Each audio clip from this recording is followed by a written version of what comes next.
So today we'll start with the network theorems, okay, which is the next level of analysis of electric circuits. Okay, so far what we have discussed and seen in the previous study is uh, analysis. I will simply list here circuit analysis.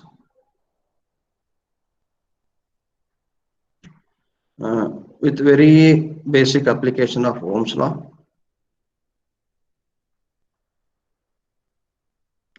Okay, which we are doing for almost more than 2 years. Okay, you studied previous in even before engineering also you studied Ohm's law. So that is a very fundamental application of any law for my circuit analysis. We have already seen circuit analysis is meant for knowing the circuit parameters like current, voltage, power, impedance, okay, all these things. Second is circuit reduction. Anyway, you can call, okay. Circuit reduction by either transforming star to delta, delta to star, either by shifting the source or transforming the source, either by taking the equivalent source or by taking the equivalent circuit. In any way, everything comes under circuit reduction technique. Then we used KVL and KCL. Okay. When I could not solve any circuit, when I could not analyze any circuit just by application of Ohm's law. No doubt at every instant of time there is application of Ohm's law in circuit analysis, but not only by using Ohm's law application or circuit reduction. When there were multiple sources in the circuit, we got to know that the first two methods are not completely or fully useful in my circuit analysis. Then we took the help of Kirchhoff's laws. Okay, while writing mesh analysis, we took KVL. When writing node analysis, we took KCL. Okay, so these things we have seen. Now hereafter, what we are seeing is network theorems are further advanced circuit reduction techniques only. By taking everything into account, okay, few of the theorems will give us what each source is doing, how much each source is contributing. Few of the network theorems will give us the equivalent circuit of the entire network. Okay, few of the one of the theorems will give us about the information or the calculation about the power that can be maximum transferred to the load. I think you in AC you came across Thevenin's theorem and maximum power transfer theorem. You came across maximum power transfer theorem in, I think, measurements, and in AC you came across Thevenin's theorem. Is it? Yes, sir. Okay. So in detail we will be looking into those two theorems again here in this course. Okay. So these network theorems are the techniques, okay, are the tools or the techniques which help us to analyze the circuit more faster.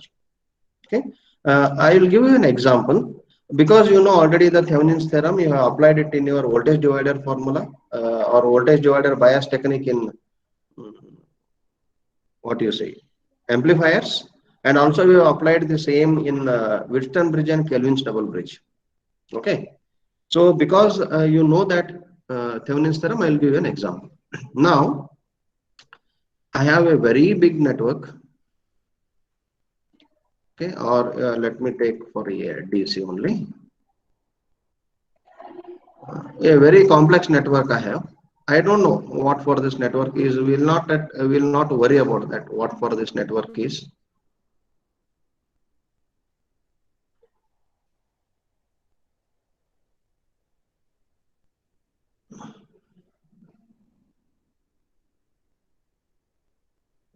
Okay, and I have one more network. Okay, so this is network 2. Let this be network 1. Okay, now I have to interconnect network 2 and network 1. Please remember, for a moment, I will give you a broader view of how the system design happens in the industry. Now, suppose you want to build a particular system. Say, for example, what best example I can give at this stage is, say, computer you have. Okay, all of us, we have computers, laptops or desktop systems we have. Do you think that every part of this computer system is designed by only single person? Yes. No, sir. Now, in a computer network, I will take one extra sheet here.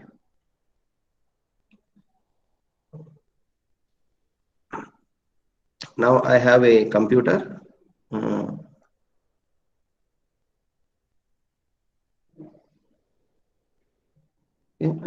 For any topic, preamble is very much important. Okay, the motivation why we are studying that, what is the bird's view of that system, of that topic. If we go through that, then I feel personally that it will be interesting to understand the concept, or else it will be a sheer mathematics applied to some electrics. Okay, I don't want to teach any course in that way. Okay, this is how I start any of the subject. First, by giving the preamble uh, with the known things what you have already come across in your lives, then how to connect those known things to my study in the course. Okay, now we have a computer system, and we have so many components here. Okay, I will list the components. Very simple is monitor. This is what we have already by hearted in our schools. What is computer? Computer is a computing device which consists of three devices: input, output, and processing device. Input device is keyboard, output device is monitor, processing device is CPU. This we have by hearted. Okay, maybe we have by hearted. You might have known from your childhood only, because by the time you were in pre-primary, computers were all over. But when we were in pre-primary, computers was the luxury. Only very rich people had those. Okay. So monitor, we take CPU and keyboard. Very basic I am going. Okay, very basic I am going. Let me take CPU, because CPU is very interesting. It has got many parts. This CPU is what having. Okay, you have got memory. You have got arithmetic logic unit. You have got control unit. Is it? Yes or no? Memory, Yes, sir. you have ROM. Okay. Sometimes you may be using flash. Okay. Control unit, it has got various circuits. Okay, control for output control, input control, process control. Okay, arithmetic logic unit, it has got adders. What the adders you are designing in logic design, the same adders are used here. Okay, we have got comparators, which is for logical operation. We have multipliers. Okay, we have subtractors, subtraction in the disguise of addition only. See, there are so many things. Do you think everybody, all of these are designed by only one person? It is impossible.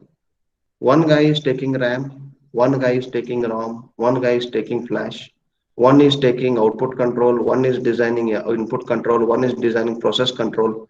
Some are designing adders, some are designing comparators, some are designing multipliers, some are designing subtractors, some are designing many other parts of the system. Now, if a computer has to operate properly, all the things has to be interconnected. Now, there are so many systems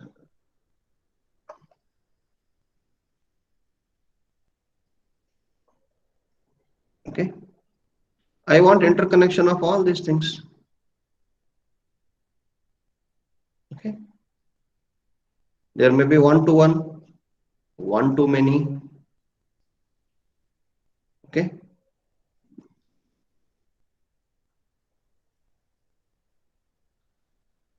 Now, suppose I have this system 1 and I have this system 2. I want to interconnect. Interconnection is not at all possible until and unless I know this completely and I know this completely. It is very simple. When we get married to anybody, first we will know each other, is it? It is like marriage of system 1 and system 2. Okay, in olden days, the things were different. The girl and boy used to look at each other only on the day of marriage. But today, that is not the case. Okay, the systems have evolved. So until and unless I know exactly what my spouse is, supposed to be spouse is, I don't get married. Okay, so this is like marriage between system 1, system 2. Now, knowing system 1, system 2 means what? If I'm a digital engineer, okay, I'm a logic design engineer, I'm an electronic engineer, I worry about logics, whether my logic levels are working properly in system 1 and system 2. If I'm an electrical engineer, if the system is of different nature, if I'm an electrical engineer, then I worry about what are the voltages, currents, and power here. What are the voltages, currents, and power here? Whether I can match these two. What should be the impedance at the output of the system 1 and what should be the impedance of input of the system 2. Unless and until I match these impedances, there cannot be the connection. That is why you have studied voltage follower circuits in the class already. Darlington emitter follower is done.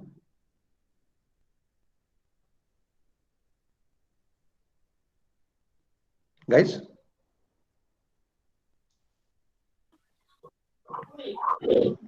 Are you there or you are lost the connection? There, sir. Connection intact? Yes. Voltage follower circuits are discussed in the class already? Or no?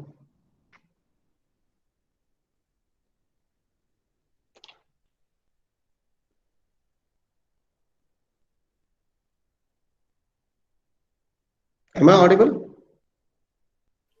Yes, sir. Then either say yes or no about whether it is discussed or not. What is taking so hard for you to express yes or no?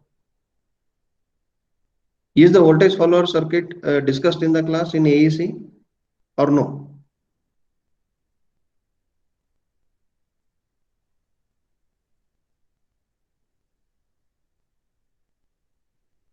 We'll move to network theorems. I think it is of no use discussing these general things with you people. When you are not interested, we'll directly move to superposition theorem. Okay. If there is no response from your side, it will be one way. Okay. And I don't wish to waste time. Okay. Yeah. Preamble is sufficient that network theorems we use for circuit analysis to further reduce the complexity. I think this much is sufficient for your interest. Okay. Then we'll move to superposition theorem. Now, am I audible? Are you listening to my words? Yes, sir. Yeah. Okay. Yes, sir. What is the hard thing for you to answer back when I ask anything?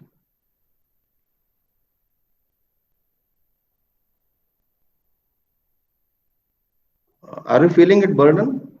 Or you are not interested to talk anything other than my subject content?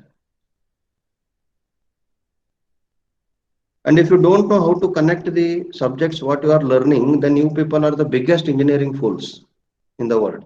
This is on record, I am telling. This class is in record. I will be uploading this in the repository of the institution. If you don't know or if you are not interested to connect the subjects, what you are studying, then you people are the fools. You will never understand the soul of engineering. Okay, you will be at the end only the graduates with a certain amount of information in your brain to just carry out the process when a problem is stated.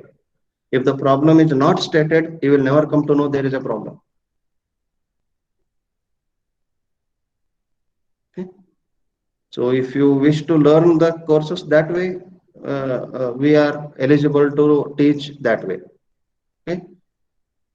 I don't know because there are no emotions seen on your faces because of this online classes.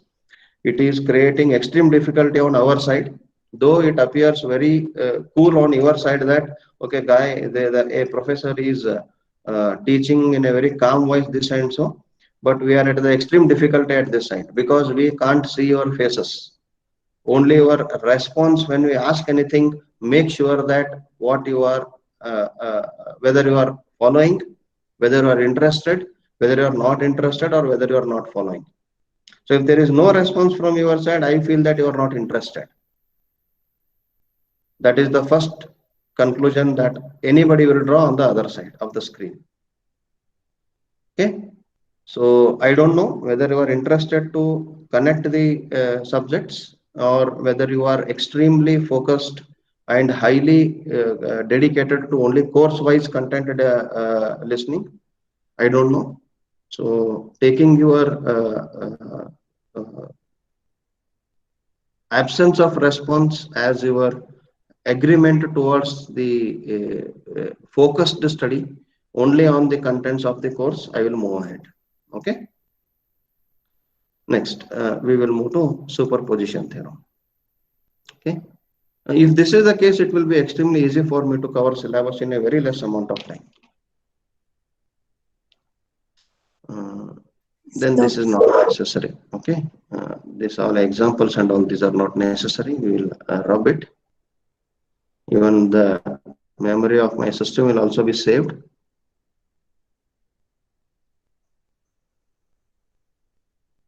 Excuse me, sir. Yeah, yes, madam. Yes, madam. Sir, please just give us. No, if there is no response on your side, then I am unable to go ahead. I cannot be a fool talking alone here on the other side. I told you from the day one I am telling you, response is important. If there is no response, then how can I move ahead? Okay. So we will move to superposition theorem. Okay. So what network theorems is in a one line, what I can say, these are the tools, okay, or techniques. These are not tools. Ohm's law and Kirchhoff's laws are the tools. Okay, these are the techniques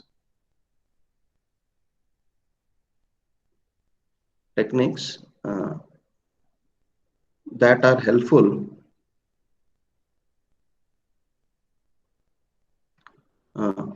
to solve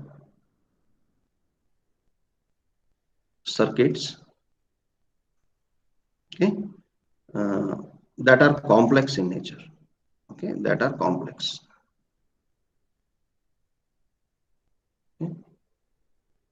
So different theorems yield us different analysis, but ultimately we are finding voltage and currents only. Okay, because in an electric circuit there is nothing other than voltage and current. Anything that I want to find will be in terms of voltage and current and impedance. Okay, so these network theorems are there are various theorems. I will just list down the theorems what we study in this course. Is first one is superposition theorem.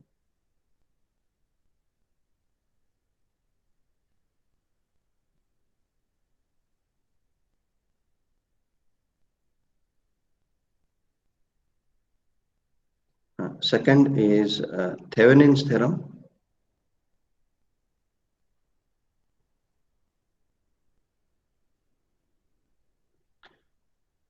Third is Norton's theorem.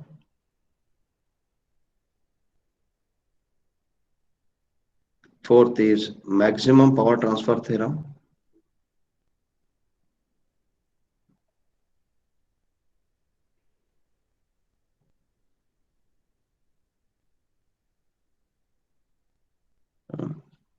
Fifth is Millman's theorem.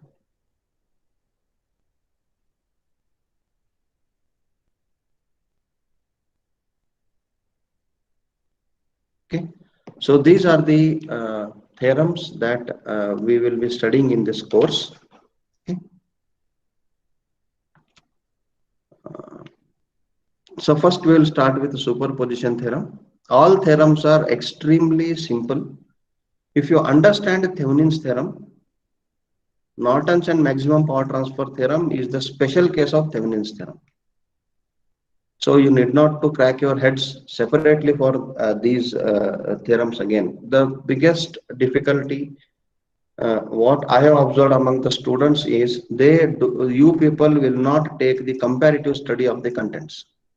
You see first content of the chapter as a separate entity, second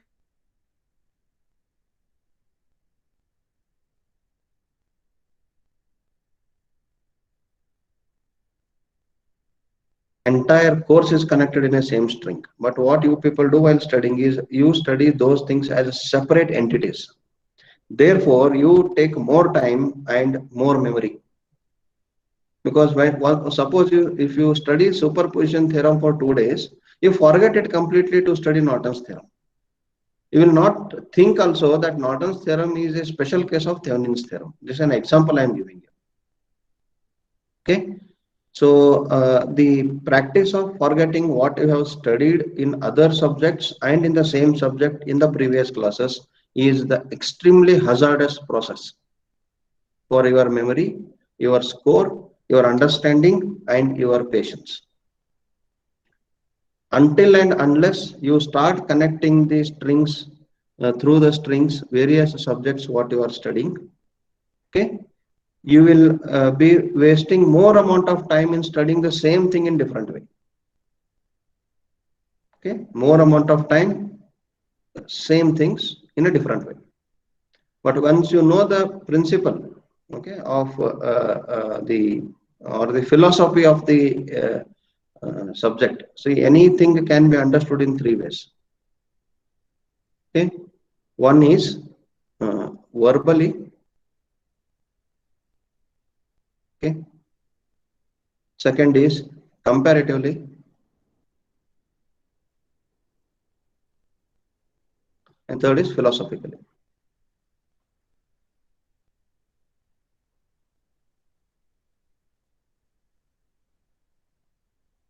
So only the highest degree in the world is called a doctor of philosophy. Okay, whether you do research in engineering, you do research in medicine, you do research in commerce, you do research in arts, you do research in cinemas, you do research in social science, at the end, you will get the highest degree in the world as a doctor of philosophy. Why? Because you have established or understood the philosophy of that particular context. So philosophical understanding is considered to be the highest level of understanding of anything. Not only my course, not only your subject, not only your content, whatever. If you have understood anything philosophically, it is the highest level of understanding. Very much highest level of understanding is philosophical understanding. Verbal understanding is extremely basic level of understanding where you people are restricting yourself. You are not coming out of this verbal understanding. Because you people are by hearting the statements, trying to remember. I don't say that you people are even understanding verbally. You people are simply remembering it verbally. Okay, so when you have the verbal understanding, then you can come next to the comparative understanding. Comparative understanding means whatever you are studying, how it is different with respect to other things in the same context. Like I told, Ohm's law can be used for my circuit analysis. Circuit reduction can be used in my circuit analysis. KVL and KCL are used for my circuit analysis. Okay, verbally I know what is Ohm's law. Verbally I know star data transformation, source transformation. Verbally I know what is KVL and KCL. You can define all these things. But when I ask you in a Viva if there was a lab, how circuit reduction technique is different from KVL and KCL, whether I can apply these things for a same circuit in all the contexts, you will fail to answer because you never thought comparatively. Yes, philosophical you do. Philosophical understanding is not at your level. It takes a lot of focused study. Only after masters During masters, you can study something about philosophical understanding. Okay, you can understand at UG level very better way until comparative understanding. This is my classification. This is not any international standard classification. Out of my experience in last 15 years of teaching and 4 years of my learning engineering, I got to know that I can understand anything in these 3 ways. Other people might have found out other ways of understanding, but for me, these are the 3 ways of understanding. Wherein verbal understanding is extremely basic, which needs, I will tell you, which needs practice, which needs remember, okay, which needs memory. So practice and memory will make you verbal understanding better way. Wherein you people are relying on memory, that to a short-term memory only at the time of exams. Practice is out of your focus because you people are reading on the screen of your computer or tablet or on the mobile, even in offline classes. I'm talking, not on online classes. You people have kept the pen and paper down. That is the reason why the results and the score is going down. Okay, so until you practice, you cannot remember. If you don't remember, you cannot compare. When you can't compare, you cannot establish your own understanding. Your own understanding establishment is called philosophy. So there is a hierarchy here. Directly, you cannot become scientist overnight. Yes. So it takes so much of pain and effort in understanding anything. So when you people are studying so many concepts in various subjects, it is not advisable for you people to go everything individually. Islanded understanding will lead to loss of memory. Okay, you take Thevenin's theorem different in AEC, you take Thevenin's theorem different in measurements, you take Thevenin's theorem different in ECA. So 3 times you should invest your patience, energy, memory. If you understand Thevenin's theorem fundamentally, you can apply only there wherever it comes, whether it is in AEC, whether it is in ECA, whether it is in measurements, whether it is in machines, whether it is anywhere. Okay, so give a thought on this. Okay, give a thought on this.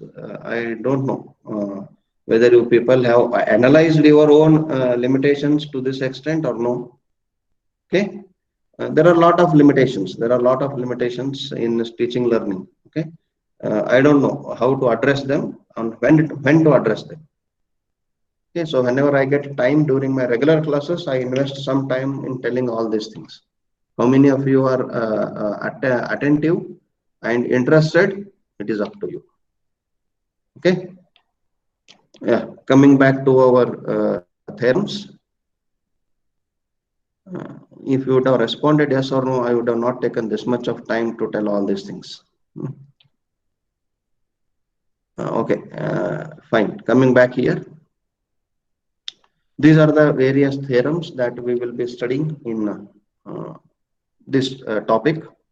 First, we will start with the superposition theorem, which is very fundamental theorem. Okay. I will take another section itself here.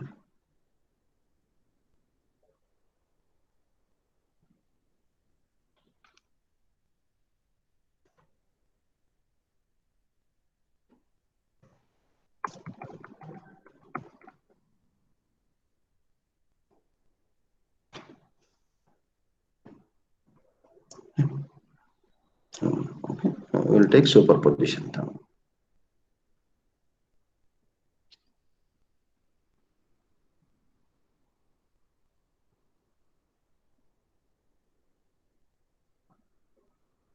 Okay. Now, let me start with a simple example. With exact values only, we will start. So understanding will be much better. I have a circuit with only one element.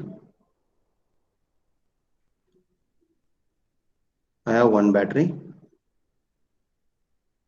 Now, let us take this resistance is of 2 ohms.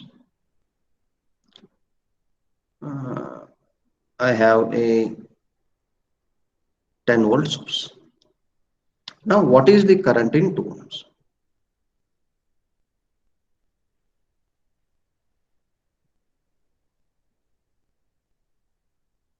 What is I?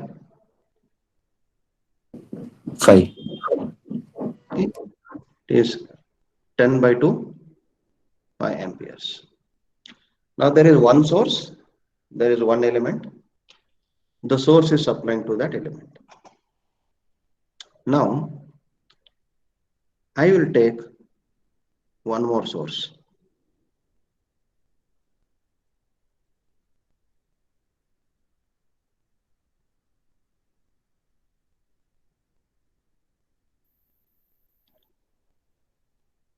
Twenty volts.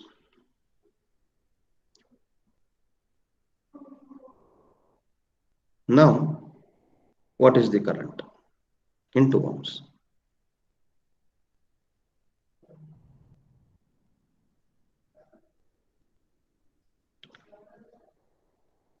Let this be I1. Okay. Let this be I2. Now, what is I? I1 plus I2. I2. Now, what is I1? I1 is the current. Okay, I1 is the current supplied by 10-volt source. I2 is the current supplied by 20-volt source. Now, what is the total current in 2 ohms?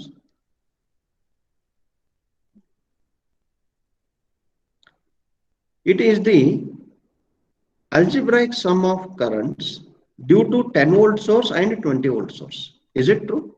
Whether it is I1 plus I2 or I1 minus I2, I don't want that.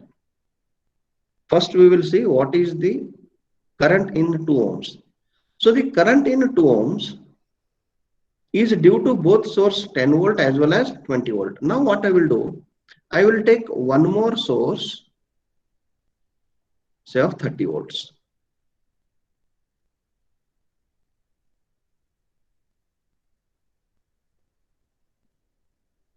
Let me take this as I3.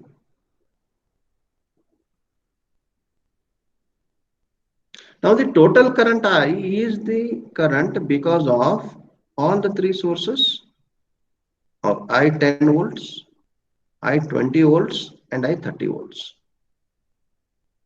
Do you agree? Yes, sir.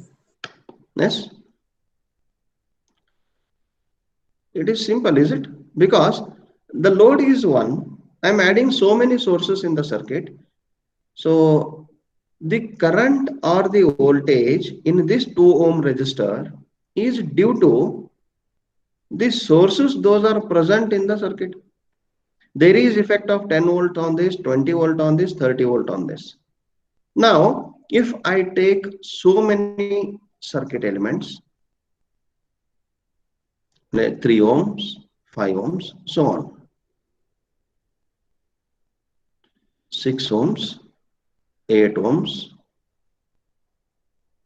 Now, do you believe with this understanding that any element is receiving current or drop across it due to each of the sources?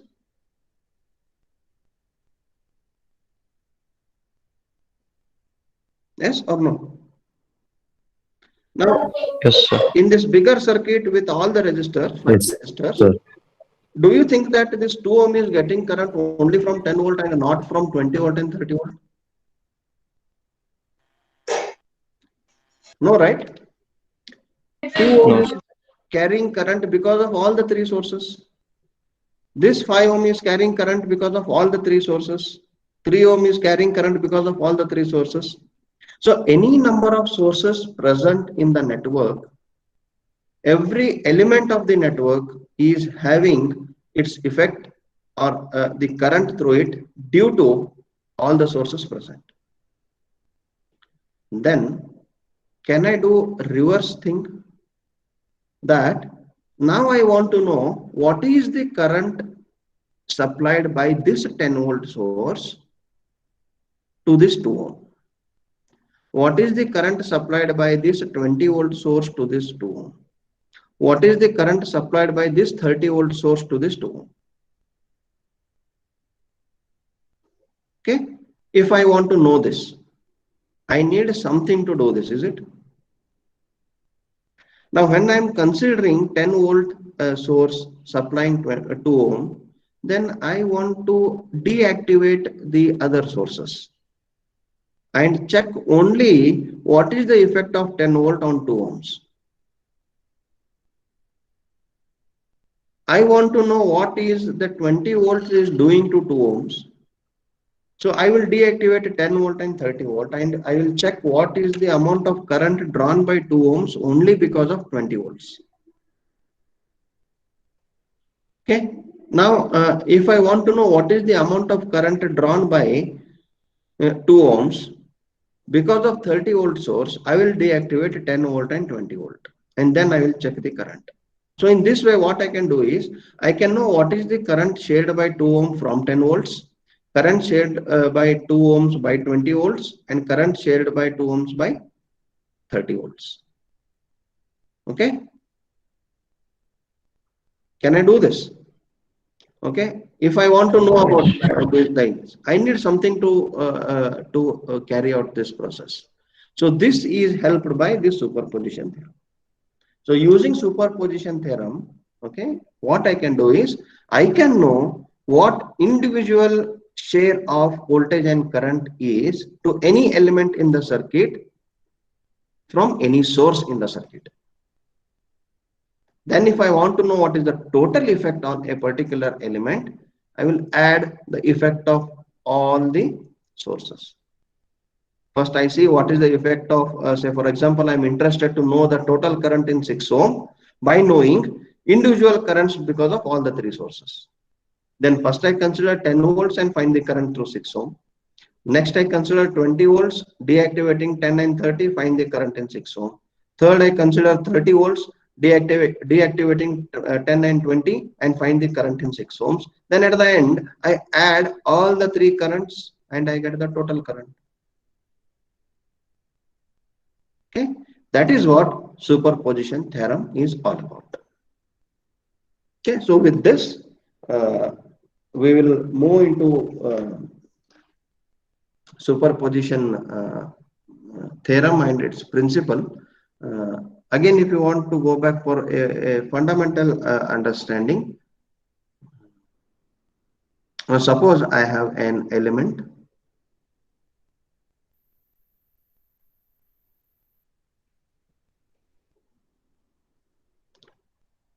say of R ohms. Okay. Before this, let this be the voltage. Let this be V1 and let this be I1. Now, if V1 produce, if V current I1, okay, then I will take one more source.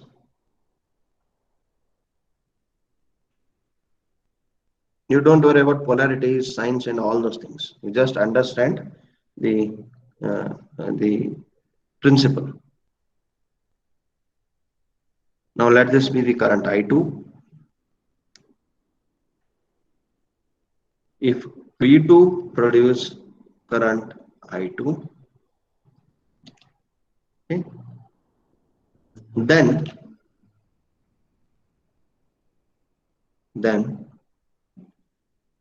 V1 plus V2 will produce I1 plus I2. This is superposition principle.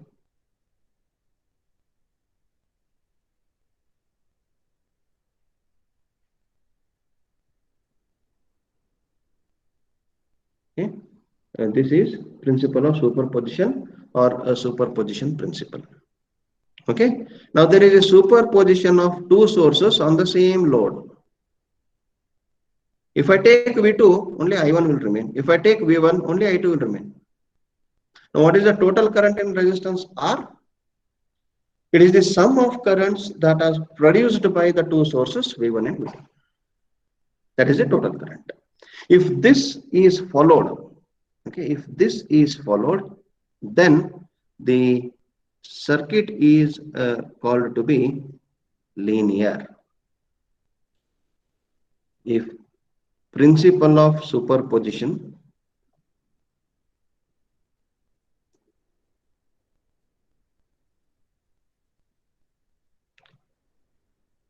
if principle of superposition is achieved,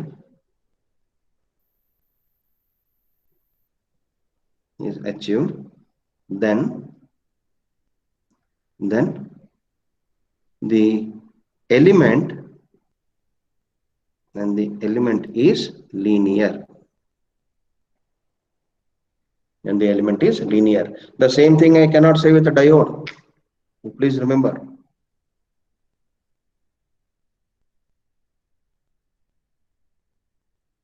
Okay. Because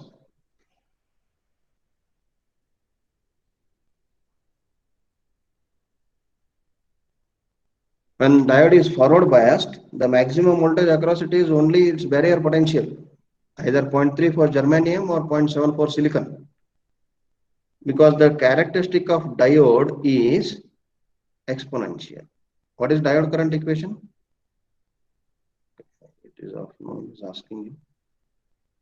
ID is equals to I naught e to the power eta Vt by K. This is the diode current equation. Okay, and this indicates the exponential relation. So superposition principle cannot be applied to diode. It can be applied to only linear elements. This is one case. Second case, because superposition principle is linear in nature. It is linear in nature. Now suppose like I told, V1 is 10 volts, 2 ohms, I get 5 amps of current. What is I2? If I take I2 is 20 volt by 2, it is 10 amps. So the voltage is doubled, therefore current is doubled. Earlier it was 5 amps, now it is 10 amps with the second source. If I half the voltage, the current will also get halved. So there is a linear relation observed in superposition principle. Superposition principle is a necessary condition for linearity of the system. Linearity and superposition will go hand in hand. Okay, any system is linear only if it is superposition, only if superposition principle gets satisfied. With superposition principle not getting satisfied, the system cannot be called as linear. Because superposition is applied only to the linear relations using superposition principle. Okay, or you can write because superposition principle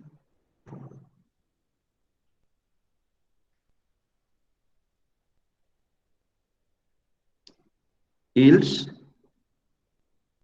linear relations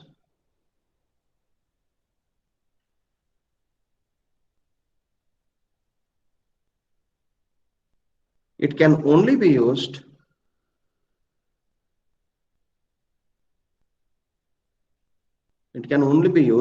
to find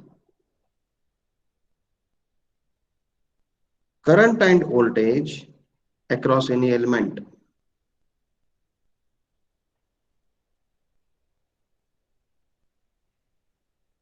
And not power. Okay, it can only be used to find current and voltage across any element. Using superposition principle, I can find what is the current in 6 ohm due to 10 volt, 20 volt and 30 volt. But by applying superposition principle, I cannot find what is the current power in 6 ohms due to 10 volt, 20 volt, and 30 volt. I cannot say I will calculate first power in 6 ohms due to 10 volt, power in 6 ohm due to 20 volt, and power in 6 ohm due to 30 volts, and I add all three, then that is the total power. That may be true in only one or two elements, but it will not be true in all the generalized passive elements. Okay, that is why I cannot use a superposition principle to find power directly. Once I know the current, I can find the power. No harm. Once I know the current, I can find the power. There is no that is a different issue. But like I use, you will get to understand once we start seeing this in particular. But finding the power directly by using superposition principle not possible, because power is what? Because power is a it is a quadratic term.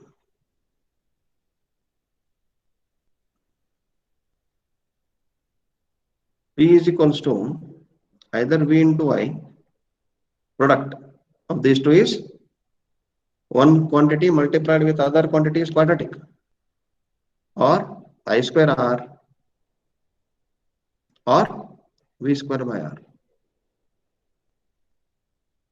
So power is not a linear quantity because power is quadratic term and not linear.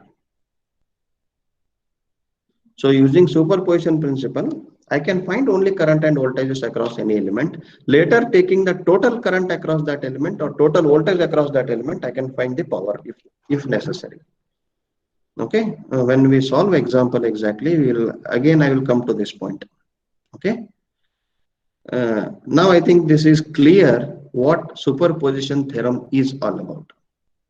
That if there are multiple sources in any network, then using superposition theorem, I can find the effect of each source on a particular element by deactivating all other elements. And if I want the total effect on a particular element due to all the sources, then I can simply add the individual effects or responses due to individual sources. Okay, is it clear? Yes, sir. Yes, sir. Yes, sir. Yes, sir. Now we will see what is the statement.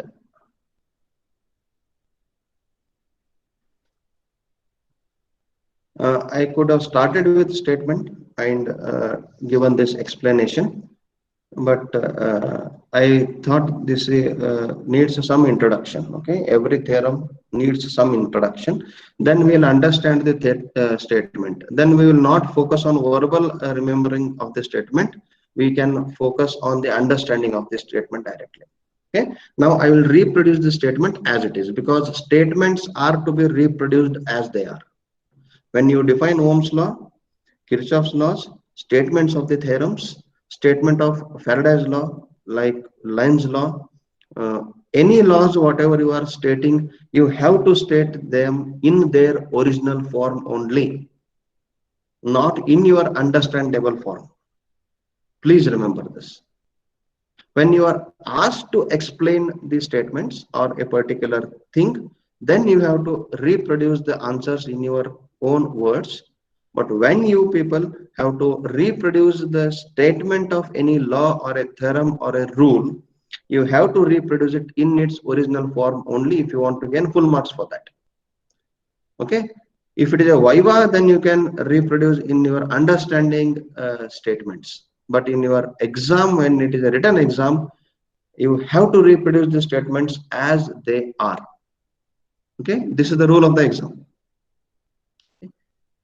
Because it has got a lot of meaning. Okay, yeah, I will state, I don't mind copying it from my notes and state it or write it as it is. Okay, statement in any first I write, then I will come back to each and every word that is there in that statement. Okay, what that each word mean. Okay, I will take a different ink here. This is the beauty of online digital platform. I need not to carry multiple pens for multiple inks. In any linear bilateral network,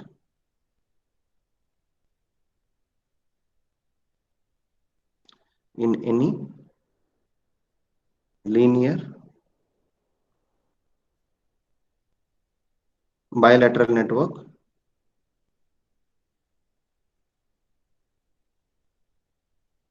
having more than one impedance independent sources,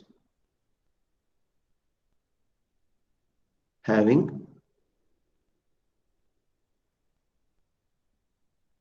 more than one independent sources,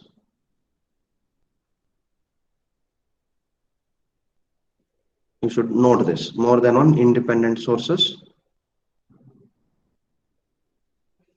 Okay. This does not apply to dependent sources. The response in any element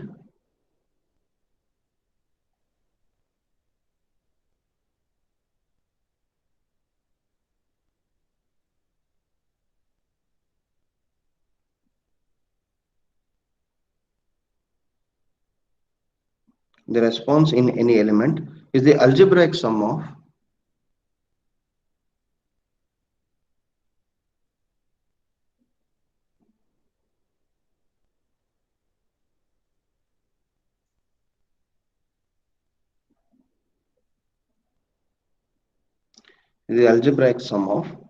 all the responses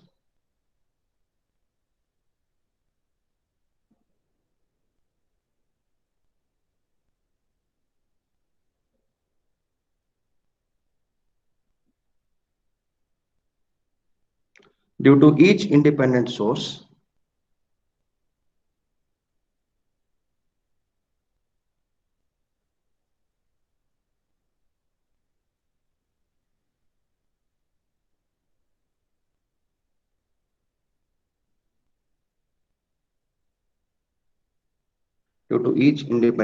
acting independently.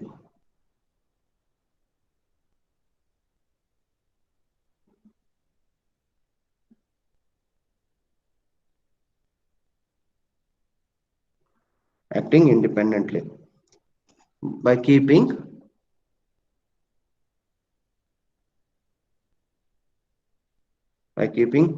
all other sources inactive.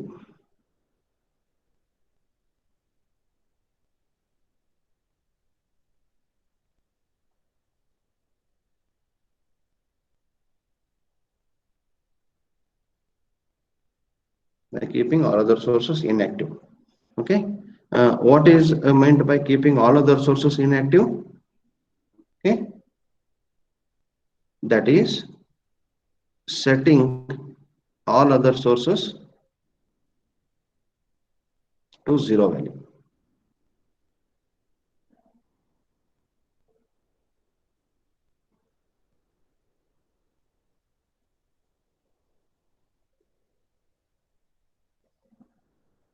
All other sources to zero value.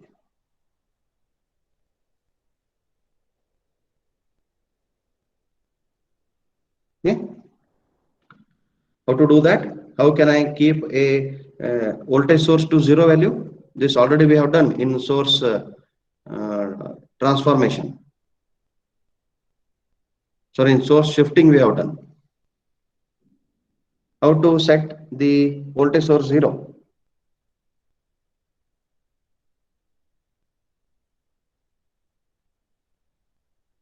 If I want to set the voltage source zero, what should I do in that branch?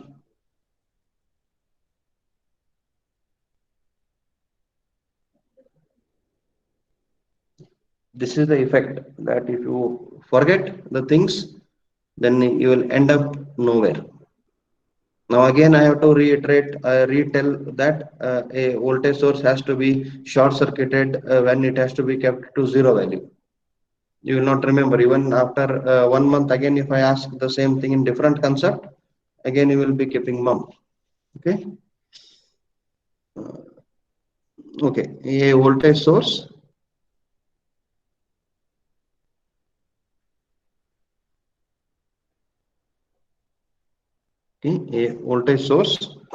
is replaced by short circuit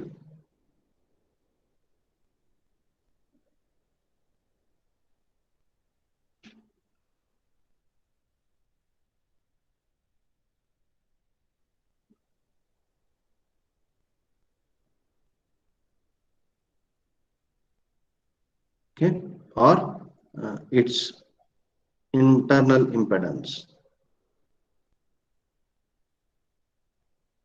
or its internal impedance.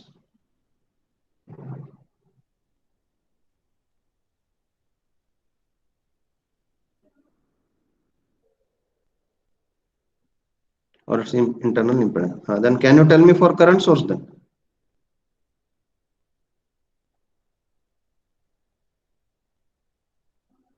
Open, sir. Yeah. A current source is replaced by open circuit.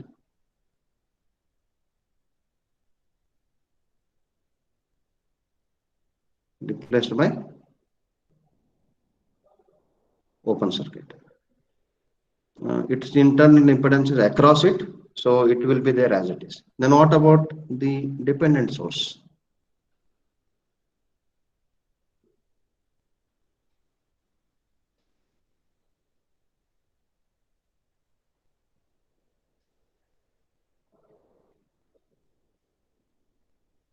A dependent source, it is kept as it is. I am not changing my dependent source in any way. Why? Because it is a dependent source.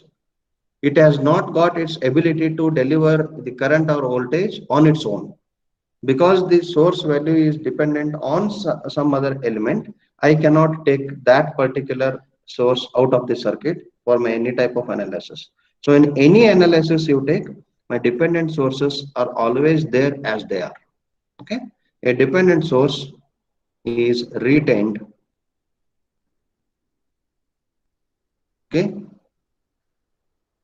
as it is in the circuit.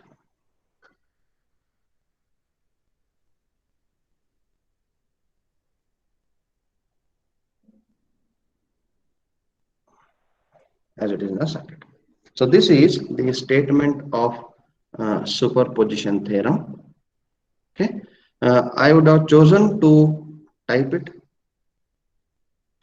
or copied from somewhere and put it here, but I chose to write because whenever I am writing it on, you people at least can go through the statement and remember few names, a few terms. Okay, so remember linear. If the circuit is not linear, superposition theorem is not applicable. In a very first few words only, it will tell its nature, that superposition theorem is naturally a linear theorem. If the circuit or element is non-linear, it will go back. Okay, it will not get itself applied to the non-linear circuits. In any linear bilateral network, okay, what do you mean by bilateral? In a very few first classes we have defined it. Bilateral network is means what? Is diode a bilateral device or unilateral device? Quick. Diode is a bilateral device or unilateral device? Unilateral. Unilateral, because current in diode can flow only in one way. So bilateral network is one in which the current will flow from either ways. So if there are multiple sources, automatically the circuit becomes bilateral. Is it? If there is a single source, no need of superposition theorem, because superposition theorem is with multiple sources. In any linear bilateral network having more than one independent source, more than one independent source. If there is only one independent source, I don't need to apply superposition theorem, because the current in all the elements is only due to because of that source. Fine. So the superposition theorem is applied only to the linear circuits which is having bilateral in nature, in the sense each and every element of the circuit should carry current in both the directions. Even if there are 1,000 networks and elements and there are only few unilateral devices in them, the circuit is still not bilateral. Each and every element of the circuit, if it carries or capable of carrying current in either direction, then that network is a bilateral network. Okay, so the superposition theorem is applicable to linear bilateral network having more than one independent source. It is not compulsory that if the circuit is more than if the network is having more than one independent source, it should be bilateral. Like I told, if the device contains, if the circuit contains transistors and diodes, the circuit will be unilateral. It will not be bilateral. If you take a circuit having a motor, okay, you take a fan. From source to fan, it is a unilateral circuit because the current is flowing only from source to the fan. Any number of sources you connect. Fan will not deliver current like that. Okay. So that is understanding, simple understanding I'm telling. Okay, it is not bilateral because a fan can carry current in both the directions. That is a different issue. Okay, the maximum thing what will happen is fan will start rotating in the opposite direction. That is the only thing what will happen, but it will carry. That is an example I am giving. Okay, so this is all about the statement of superposition theorem. How to apply this to my circuits? Okay, we'll see in the next class, in the afternoon class at 2:40. Okay, any doubts so far? No, sir. Fine. Okay. So we'll end the session here. In the next session, we will look into the further application of superposition theorem